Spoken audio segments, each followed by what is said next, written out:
신학은 고루하고 능력이 없는 것이다. 신앙은 지식은 없고 열정만 있다라고 합니다. 이 두 가지를 꼭 나누어야 할까요? 지금 이 시대와 교회에 신앙과 신학의 조화는 꼭 필요합니다.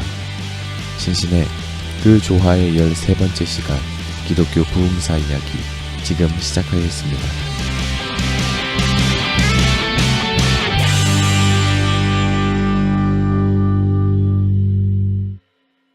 예, 안녕하십니까. 현도사입니다. 예, 안녕하세요. 예, 교수님 이제 저희가 이제 여름이잖아요. 여름에는 항상 교회마다 하는 것이 좀 있지 않습니까? 수련회. 네. 예. 수련회 혹은 수련회를 요즘에는 좀 수련회를 많이 못하는 이유가 비용이 너무 많이 드니까 그래서 부흥회로 많이 대체하는 경우도 좀 있더라고요. 네. 부흥회는 뭐 여름도 아니고 때로는 가을도 하고 겨울에도 하는데 이 부흥회 한국 교회는 꼭 한번 하지 않습니까? 그러니까 그것도 이제 좀 차이가 있는 게 네. 20세기. 20세기. 20세기에는 모든 한국 교회가 1년에 한두 번씩은 부흥회를 했었죠. 그렇죠. 네. 네. 21세기 한국 교회는 부흥회를 또 안 하는 교회가 많이 있어요. 현도사님네 교회는 어때요? 저희는 한번 했었던 것 같아요. 4월 달에 한번 했습니다. 거기는 아직 전통 유지됐는데 네. 우리 교회도 그렇고 지금 이제 부흥회가 사라지고 있는 상황이죠. 한국 교회에서. 하기사 그렇죠. 기도원에 가면 아직도 많이 있는 것 같아요. 그렇죠. 예, 그러긴 한데 이제 기도원 자체가 또 사라지고 있는 분위기잖아요. 또 한국 교회가. 이것도 슬픈 말이지만 예. 기도원에 이제 사람이 없다고. 저 얼마 전에 오산리 기도원 갔었거든요. 네. 저 옛날에 오산리 기도원 어렸을 때 갔던 기억은 정말 그 본당에 사람이 꽉꽉 차 있었거든요. 그렇죠. 예. 지금은 사람들이 후기 같은 거 써놓은 걸 보면은 본당이 너무 크게 지어놓은 거 아니냐. 그렇죠. 네. 예. 지금은 이제 사람 모으기가 힘들죠. 맞아요. 인구수도 줄긴 네. 했고요. 공간이 이제 작으면은 작은 데로 차면 은혜가 되는데 너무 큰 공간에 작은 사람들이 있어버리면은 그 썰렁함에 사람들이 압도되죠. 예, 정신이 다 분산돼 버리죠. 그래서 오늘 왜 부흥회 이야기를 했냐면은 이제 이 부흥회 운동이 1920년대와 30년대에 막 일어났다고 해요. 네. 그러니까 1907년에 이제 연속성안이 있을 거예요. 네. 그런데 1920년대, 30년대 특별히 부흥운동이 이제 한국 교회를 휩쓸었던 거는 정치적인 이유도 있었을 것 같아요. 네. 그거는 이제 3.1 운동의 어떤 열매가 긍정적으로 맺어지지 않으면서 한국 교회가 영적인 부분에 좀 치중한 면이 있었던 것 같아요. 네. 그러니까 독립운동, 민족운동을 에너지를 쏟았는데 거기에서 어떤 열매가 맺어지지 않게 되면서 한국 교회가 이제 비정치적인 문제, 곧 기독교는 정치적인 문제보다는 영적인 문제에 관심을 가져야 돼. 이런 방향 전환이 있었던 것 같고 네. 또 너무나 어려운 시대에 한 줄기 희망을 찾아야 되는데 그 희망은 종교적인 것에서밖에 찾을 수 없는. 그렇죠. 환경이 너무 어렵고. 그렇죠. 너무 어렵고 암울하고 그러다 보니까 하나님밖에 바라볼 수 없는 역사를 초월하고 싶은 거죠. 어떻게 보면. 그렇죠. 왜 그런 얘기 하지 않습니까? 사면 초과기 때문에 하늘만 바라볼 수 없는 상황. 네. 딱 그 상황이었던 것 같아요. 그렇죠. 이제 그런 상황 속에서 부흥사가 등장하게 되면서 부흥사는 그런 사람들을 위로해 줘야 되잖아요. 네. 하나님의 말씀으로. 네. 그러니까 코미디언들은 유머라든가 어떤 재미있는 걸로 위로를 준다면 부흥사들은 하나님의 말씀으로 네, 그 사람들을 이제 위로해 줘야 되는 거죠. 이제 이 당시에 아마 여러 부흥사 혹은 이제 어떤 그런 인물들이 이렇게 좀 나오고 있는 것 같습니다. 그러면은 이 당시에 부흥 운동이 이렇게 막 유행처럼 번질 수 있었던 이유가 당시 상황 때문일 수도 있겠네요. 그렇죠?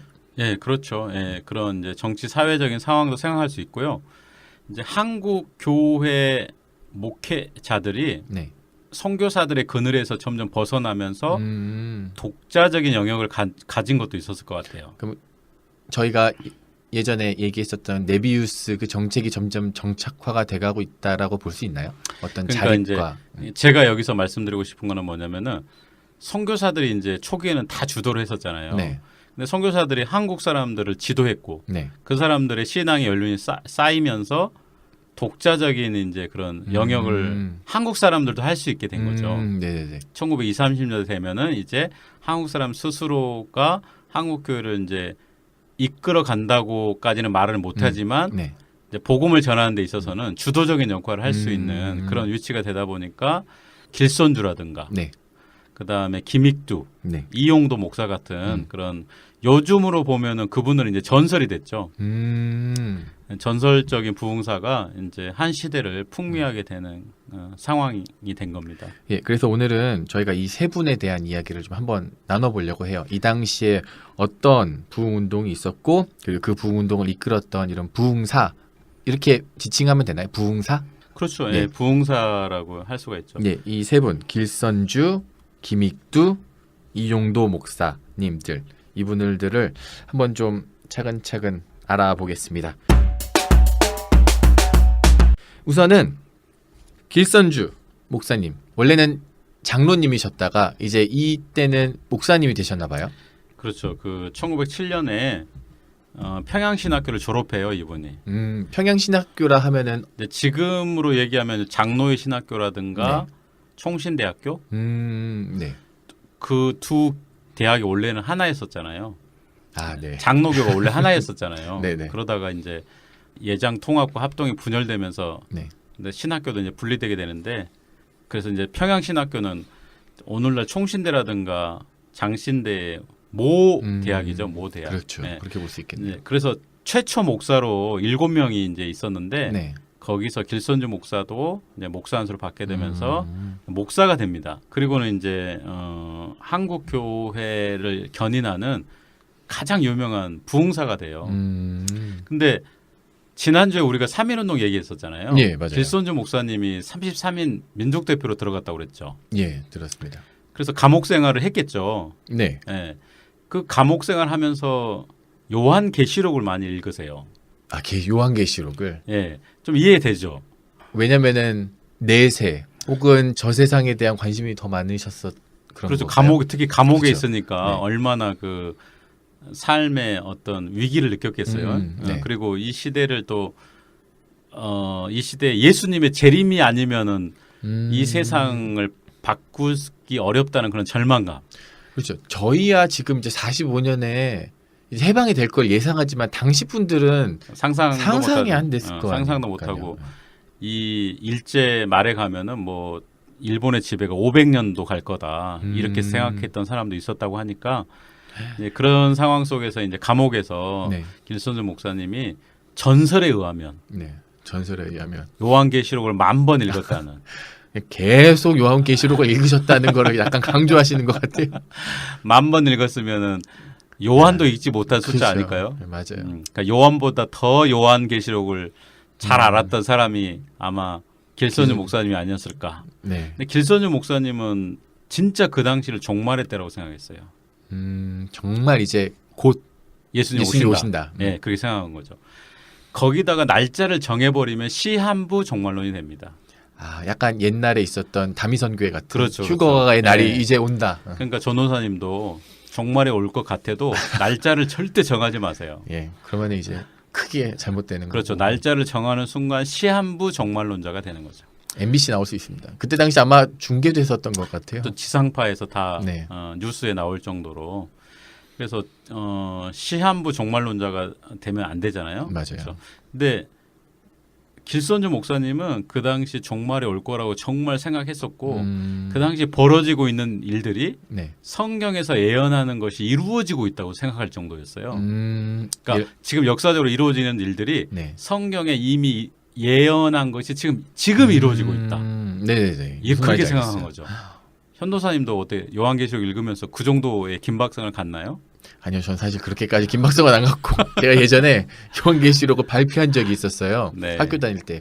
근데 정말 봐도 잘 모르겠는 거예요. 이걸 정말 비유로 해석을 해야 되는 건지 뭘 해야 되는지를 정말 모르겠어서 교수님한테 여쭤봤어요. 교수님, 제가 정말 모르겠다고 이걸 도대체 어떻게 읽어야 되며 정말 모르겠다고 정직하게 얘기했어요. 그랬더니 교수님이 쉬운 책이라고 얘기했던 게 기억이 나요. 왜 그러냐면 요한계시록이 말하고 싶은 거는 예수님이 승리한 거야. 예수님이 어떤 승리를 기념하는 책이기 때문에 그것만 기억해도 돼라는 얘기가 아직도 좀 기억에 남아요. 그래서 그러네요. 저는 예. 그것만 기억하고 있어요. 예수님이 승리한 거기 때문에 뭐 자세하게 이 비유는 어떤 거고 어떤 거고 며칠 날 어떻게 될 거다. 그거는 사실 잘 기억을 안 합니다. 그러니까 그 요한계시록을 미래에 일어날 예언으로 보고 네. 그것이 진짜 이 역사 안에서 하나하나 이루어질 거라고 생각하고 그거를 해석하고 또 역사 안에서 찾는 사람들이 있어요. 네네. 예, 굉장히 진지한 분들이죠. 그렇죠. 엄청 예, 진지하실 것 예. 같아요. 네, 길선주 목사님도 어떻게 보면 그 당시 일어나고 있는 어떤 과학적인 발전들, 어떤 세상에 일어나고 있는 일들을 요한계시록이 실제로 예언하고 있는 일들로 생각했던 거죠. 근데 이제 길선주 목사님은 시한부 종말론자라고는 우리가 얘기를 안 해요. 아, 네. 그 왜 그럴까요? 날짜를 정하지 않아서? 그렇죠. 만약에 이분이 실제로 날짜를 딱 공개적으로 선포해 버렸으면 시한부 종말론자가 됐을 텐데 그거를 공개적으로 하진 않았어요. 그러니까 이분이 이제 종말 전야다 그 당시가. 그리고 실제로 1939년에 예수님이 오실 거라고 생각했습니다. 아, 길선주 목사님은 목사님은, 진짜로요? 아. 이분이 35년에 돌아가시는데 네. 39년에는 올 거라고 생각한 거예요. 근데 어떻게 보면은 시한부 종말론자죠. 그렇죠. 그런데 그거를 공개화하지 않았고 그거를 다른 사람들과 같이 나누질 않았기 때문에 우리가 이분을 시한부 종말론자라는 보기는 어려운 거죠. 약간 개인의 신앙으로는 아, 저때 정말 오실 것 같아라는 마음은 있지만 그걸 나누지 않고 어떤 단체를 만들지 않았기 때문에 이렇게 시한부 종말론자로까지는 안 나가는 그렇죠. 거네요. 길선주 목사님이 좀 의욕 있으셔가지고 그런 일을 진짜 해버렸으면은 진짜 한국 교회 기둥 같은 부흥사를 2단으로 뺏겨버리는 그런 일도 있었을 수도 있죠. 다행이네요. 어떤 점만 다행이네요. 네. 어떤 면에 있어서. 네네. 근데 이분이 이제 부흥회를 할 때는 내세, 종말, 재림 이런 것들을 얘기를 해가지고 한마디로 부흥회를 하면은 그 부흥회가 종말 공동체가 되는 거죠. 그러니까 실제로 네. 종말이 이루어지고 있는. 그런데 이제 지금 우리가 이제 종말을 얘기하면은 늘 2단만 생각해서 그런데 종말의 가장 큰 힘이 뭐냐면요. 어둠의 힘을 이길 수 있는 신앙적인 힘을 줘요. 그러니까 뭐냐면 깊은 칠흑 같은 어둠 속에서 예수님께서 오신다. 이거는 엄청난 신앙적인 힘이 되는 거죠. 그러니까 오늘을 견딜 수 있는 힘이 있는 것 같아요. 그렇죠. 네. 굉장히 힘들지만 어떤 소망을 주기 때문에 오늘만 견디면. 그러니까 지금 박해를 당하고 있어요. 네. 예수님께서 아까 승리했다고 교수님이 얘기했다고 그랬잖아요. 그 메시지를 주는 거죠. 그러니까 이 고통을 이길 수가 있는 거예요. 그렇겠네요. 교회사에서 요한계시록은 어떻게 해석을 하냐면은 역사적 사건으로 해석을 해요. 네. 그러니까 요한계시록을 해석하는 여러 시각이 있거든요. 네. 근데 교회사를 전공하는 사람들은 모든 관점을 역사적 관점으로 봅니다. 그러면 역사적 관점이라는 것은 뭐냐면은 지금 일어나고 있는 일이라든가 혹은 과거에 일어났던 일이라고 보는 거죠. 그렇죠. 미래의 네. 일이라기보다는 그래서 이제 역사를 전공하는 사람들 입장에서 요한계시록은 그 당시 도미티아누스 황제의 박해 그 박해를 견디라는 거죠. 네. 왜? 예수님이 오시니까. 그 당시 뭐 쉽게 말하면 요한이 같이 있던 사람이 있고 요한의 어떤 공동체가 있었는데 여러 가지 박해가 있으니 그 박해에 대한 어떤 비슷한 이야기를 하거나 아니면 그 공동체에 어떤 힘을 주기 위해서 요한은 그 글을 작성했다. 이렇게 볼 수 있는 건가요? 그러니까 뭐 요한 공동체를 인정하면 이제 그렇게 되는 거고 이제 더 넓혀서 기독교 공동체를 얘기하면은 로마 세계에서 실제로 박해를 당하고 있는 기독교인들이 의지할 데가 없잖아요. 그리고 신앙을 포기해버릴 수도 있고. 그렇죠. 그러니까 조금만 견디면 예수님 오신다. 그래서 그 현실 세계를 극복할 수 있는 힘을 주는 거죠. 그렇게 보면은 요한계시록에 적혀 있는 그 사건들은 미래의 사건을 예언한 거는 아니라고 보는 거네요. 그러니까 여러 시각이 있는데 여러 시각. 역사적 관점은 이제 그 당시 박해 상황을 염두에 뒀다고 보는 거죠. 그래서 그 길선주 목사님의 부흥회는 뭐냐면은 그런 어두운 시대, 일제 강점기를 통과하는 그런 어두운 조선 사람들에게 어떻게 보면 영적인 힘을 줬다고 봐야 되죠. 그렇겠네요. 소망을 주는 거죠. 네, 그렇죠. 종말의 때 가까우니까 예수님께서 재림을 통해서 이 세상을 변혁시키고 우리도 예수님과 함께 식탁에서 함께 식사하고 그런 이제 말 그대로 소망이네요. 그런 것 그렇죠. 자체가 소망이죠. 소망이죠. 그래서 그 나중에도 이제 얘기를 하겠지만 일제 시대 때 신사참배가 강요가 되잖아요. 네. 그때 일제 신사참배를 견딜 수 있는 에너지가 이 종말론이에요. 그러니까 예수님이 오실 걸 기대하면서 그 신사참배를 하지 않고 버티는 겁니다. 그러니까 정말로는 기독교인들에게 있어서 부정적으로 가면은 세상을 염세적으로 살게 하는 어떤 신앙이 돼버리는데 이게 긍정적으로 작용했을 때는 이 세상을 초월해가지고 이 세상과 영합하지 않고 예수님을 바라볼 수 있는 엄청난 영적인 에너지를 주는 거죠. 저희 신유 박회 때 왜 교수님께서 그런 말씀 하셨던 적이 있었어요.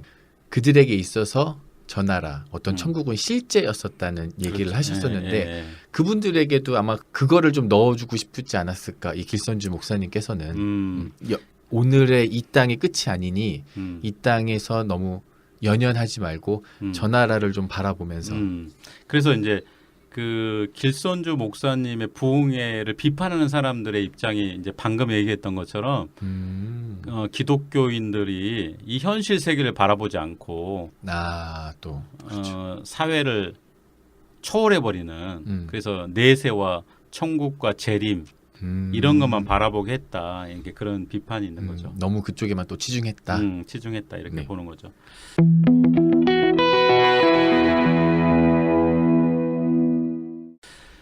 그리고 이제 두 번째로 등장하는 부흥사가 이제 김익두 목사님인데 네. 부흥사들은 다 별명이 있습니다. 그렇습니까? 현도사님 별명 있어요? 저 옛날에 개보린이 별명이었어요. 왜요? 얼굴이 세모나다고 해가지고. 아 개보린. 네. 난 한국 사람 별로 이 별명 짓는 게 마음에 안 드는 게 네. 꼭 그런 외모로 아. 별명을 많이 지어, 그죠? 네. 저도 그 닌자 거북이란 그런 별명 갖고 있었는데 참 그런데 이제 성경에 보면 이런 거 있잖아요. 신앙으로 별명을 많이 짓잖아요. 성경에는 네. 위로의 자식, 뭐 우레의 아들 뭐 이런 것처럼. 그다음에 뭐 그 팥죽 한 그릇 판 우리 애서 네. 뭐 이런 그러니까 김익두 목사님의 별명이 권능의 사자예요. 아 권능의 사자요? 네. 왜 그랬을까요? 왜 그런 별명을 얻었을까요? 권능의 사자. 뭐가 막 나타났나요? 권능이 나타났죠. 이 이 사자는 라이언이 아니고 메신저. 그렇죠. 예. 권능의 사자. 예. 그러니까 부흥의 권능이 나타난 거죠. 그럼 어떤 권능이냐? 신유. 음. 하나님께서 치유하시는 역사, 신유의 사역이 나타난 거죠. 권능과 신유를 잠깐 한번 설명해 주실 수 있나요? 권능. 그러니까 권능은 이제 하나님의 능력인데 그 하나님의 능력이 김익두 김익두 목사를 목사님을 통해서는 어떻게 나타났냐면 신유로 나타난 거예요. 신유라는 거는 병이 낫다라는 병이 나는 이야기죠. 거죠. 하나님의 권능은 많이 있잖아요. 네. 근데 일제 시대 때 얼마나 의료 시설이 빈약합니까? 그렇죠. 네, 네. 한국 사람들이 그 당시 엄청나게 유아 사망률이 높았어요. 맞아요. 네. 한국 사람들 입장에서 그 당시에 뭐 자식이 죽는 경험은 일상적인 것이었습니다. 네. 지금은 상상하기도 어렵죠. 그렇죠. 지금은 뭐 누가 낳았는데 죽었다. 그러면 큰일 뭐 나죠. 온 국민이 텔레비전에 나올 만큼 이런 일로 죽었으면 하는데 그 당시는 그 정도는 아니고 네. 이웃집 건너서 자녀 한 명이 죽는 게 그냥 너무나 의료 시설이 빈약해서. 근데 그럴 때 김익두 목사 부흥회에서 신유가 나타났다. 하나님의 치유 사역이 나타났다.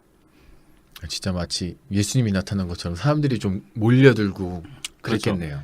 그래서 실제로 김익두 목사님 부흥회가 길선주 목사님 부흥회보다 사람이 많았어요. 아 네. 역시 신유 사역 쫓아다니는 사람 지금도 있잖아요. 지금도 있죠. 네. 네. 지금도 약간 의료 시설이 이렇게 잘 돼 있는데도 부흥사 쫓아다니는 사람이 있을 정도니. 약간 유명한 목사님 그 목사님으로부터 뭐가 있다라고 하면은 거기 이렇게 많이 가시는 그렇죠. 분들도 네. 계시죠. 저도 어렸을 때 뭐 내가 목회자가 되면 하나님께서 신유의 은사를 주면 좋겠다. 아 그러셨어요? 이런 생각을 할 정도였어요. 왜냐하면 신유의 은사만 있으면 사람들이 오니까.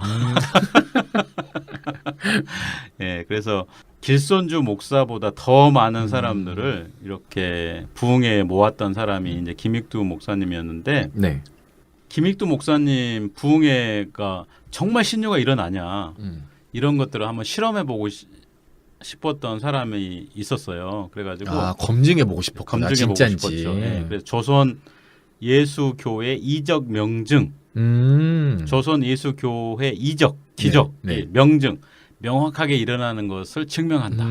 이런 책이 나올 정도로 1921년에 혹시 이 책 지금도 있나요? 지금도 있고요. 그러니까 이게 뭐냐면은 김익두 목사님한테 치유를 받았다는 사람들을 찾아가서 면담하는 기록이에요. 뭐 너 언제 아팠는데 어디 갔다 오니까 진짜 안 아프냐 뭐 이런 식으로. 진짜 낫냐? 네. 그다음에 지금도 괜찮냐? 네. 이런 거를 이제 그래서 이 책이 왜 쓰여졌냐면은 장로교 신앙을 좀 바꾸고 싶었던 거죠. 그러니까 무슨 얘기냐면은 장로교 그 당시 신학은요 성령의 역사는 사도 시대에 끝났다는 것이 정통 입장이었습니다. 네. 지금은 좀 장로교가 또 신앙을 많이 바꿨죠. 네. 지금은 이제 성령의 역사도 일어난다고 보는 게 이제 일반적인데 뭐 고신이나 이런 아주 보수적인 뭐 총신 계열의 아주 보수적인 목사님들은 이제 사도 시대에 성령 역사가 끝났다고 지금도 보고 계신 네. 분들이 많이 있거든요. 맞아요. 근데 그 당시는 아니었어요. 그 당시는 이게 일반적인 생각이에요. 성령의 역사는 사도 시대에 끝났다. 네. 근데 김익두 목사님께서 신유의 사역을 하잖아요. 마치 사도행전에 나왔었던 일과 똑같은 일들을 지금 하고 있으니까요. 그렇죠. 그러니까 이 책을 써가지고 장로교 신학을 바꾸고 싶었던 겁니다. 지금도 성령 역사는 진행되고 있다. 네. 예, 근데 책은 썼지만 교리는 변하지 않았습니다. 혹시 김익두 목사는 장로교가 아니었다면 당시 혹시 감리교였나요? 아니 이분도 장로교예요.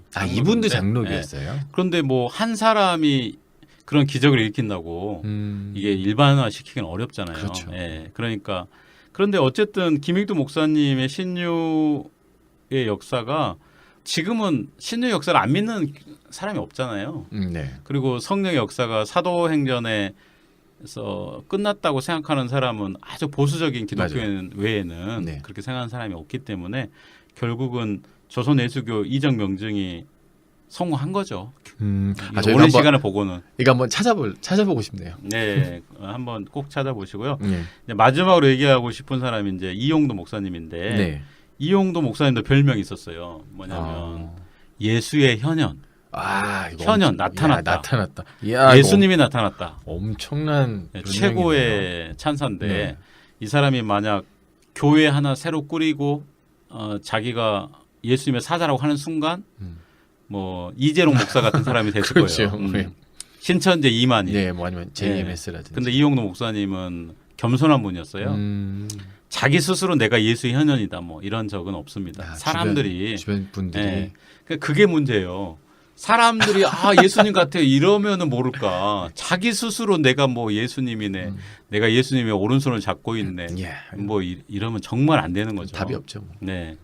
그래서 이재롱 목사님 같은 분이 한국교회에 2번 다시 나타나서는 절대 안 됩니다. 안 나오셔야죠. 뭐 거기 들어가셔서. 네. 그래서 이용도 목사님 같은 경우는 이제 왜 예수의 현현이라는 얘기를 들었냐면은 이분이 뭐 김익두 목사처럼 기적을 행해서 그런 게 아니라 가난한 사람들에 대한 돌보는 게 굉장히 대단했었어요. 그러니까 부흥회 끝나면 돈을 받잖아요. 네.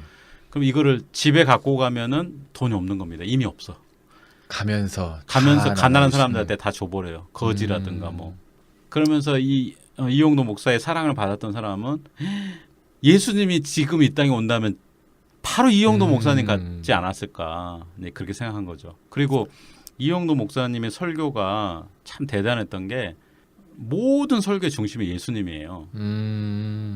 예수님의 고난, 아픔, 사랑. 그러니까 설교의 모든 중심이 딴 데 흐르지 않고 본질, 기독교 본질이 뭔가, 목회자라면 어떻게 해야 되는가. 근데 이제 좀 그 이용도 목사님이 장단점이 좀 있는데 이런 이제 긍정적인 것과 더불어서 이제 단점이라고 하면요 부흥회가 끝나잖아요. 네. 그러면은 교회가 잘못하면 갈라져 버려요.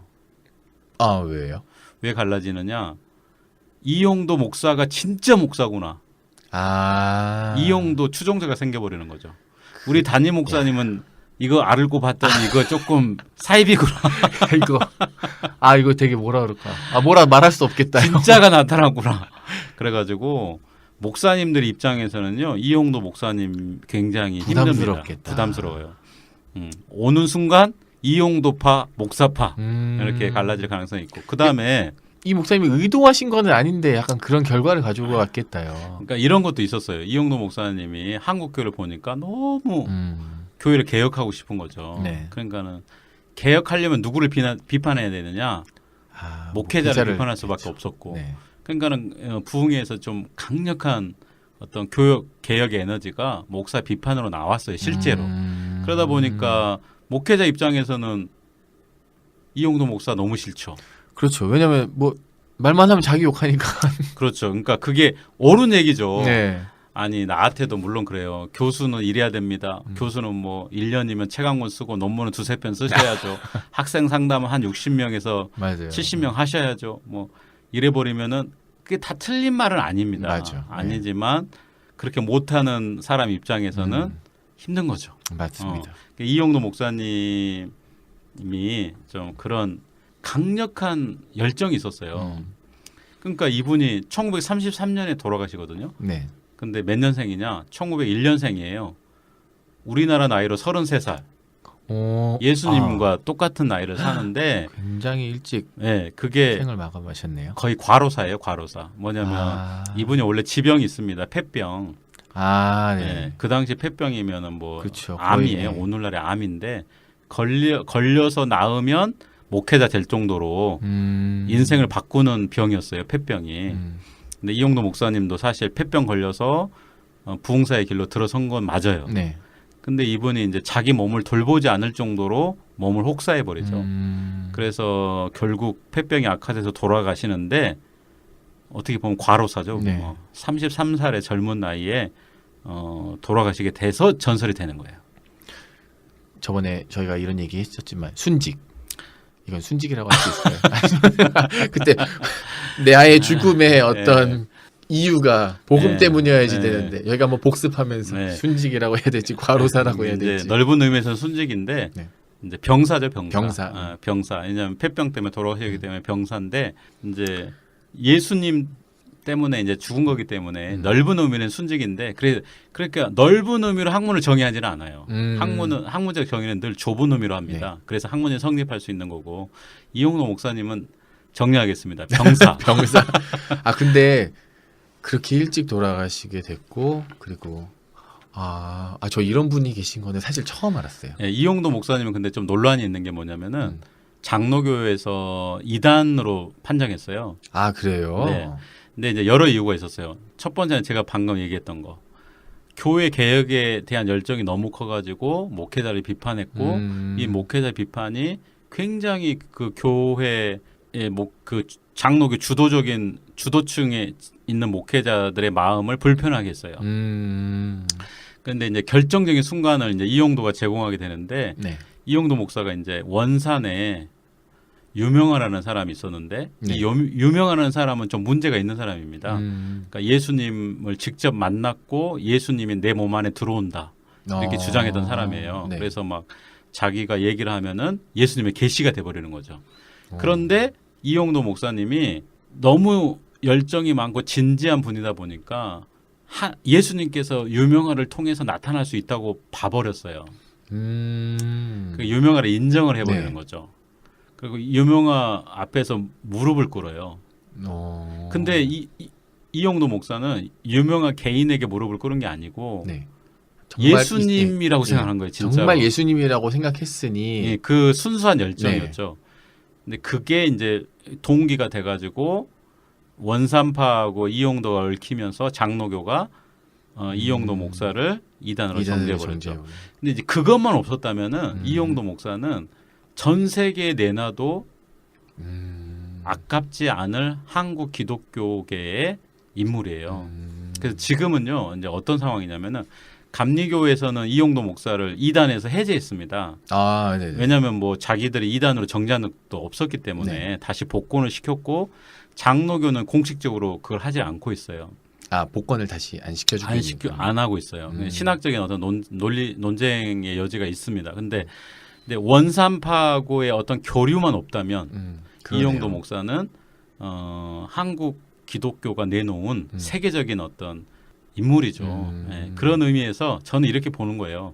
한 사람의 생애가 순간 잘못된 길로 갈 수도 있죠. 그런데 그거 하나를 가지고 이 사람의 전체를 평가하기는 어렵다. 그렇죠. 그래서 우리가 이제 그 원산파가 얽힌 부분을 객관으로 보되 이 사람이 그 전에 남긴 역사적인 어떤 흔적들도 정당하게 평가해야 된다. 또 누구나 실수는 할 수 있는 거니까요. 그렇죠. 그리고 예. 그 젊은 날에 그리고 정말로 그렇게 노력했고 하나님 앞에 헌신한 부분이 있는데 만약에 그 부분을 실수라고 한다면은 그거 하나 때문에 앞에 있었던 모든 사역을 이단으로 규정하기에는 그렇죠. 너무 예. 아닌 것 그래서 같아요.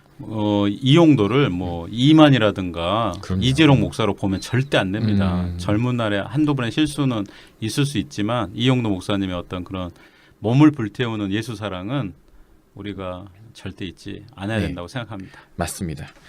좀 오늘 참 좋은 시간인 거는 이 세 분 그리고 저는 좀 개인적으로 이 이용도 목사님에 대한 이야기가 저한테는 좀 많은 귀감이 되고 그리고 또 재밌는 거는 이 세 분이 역할이 좀 달랐던 것 같아요. 한 분은 어떤 종말론적인 신앙을 계속해서 전달하고 또 한 분은 정말 하나님의 어떤 능력을 정말 보여주고 또 마지막 한 분은 정말로 예수님과 같은 예. 모습을 보여줬어요. 모습으로 한국 교회를 좀 바꾸려고 했던 그런 분이었죠. 이 세 가지는 한 분이 다 할 수는 없었던 것 같아요. 그래서 특별히 세 분을 또 뽑아서 그 당시에 하나님께서 또 사역을 하신 게 아닐까라는 생각을 또 해보네요. 네네. 정리하면 이래요. 부흥사는 하나의 말씀을 전했던 위로자예요. 네, 예.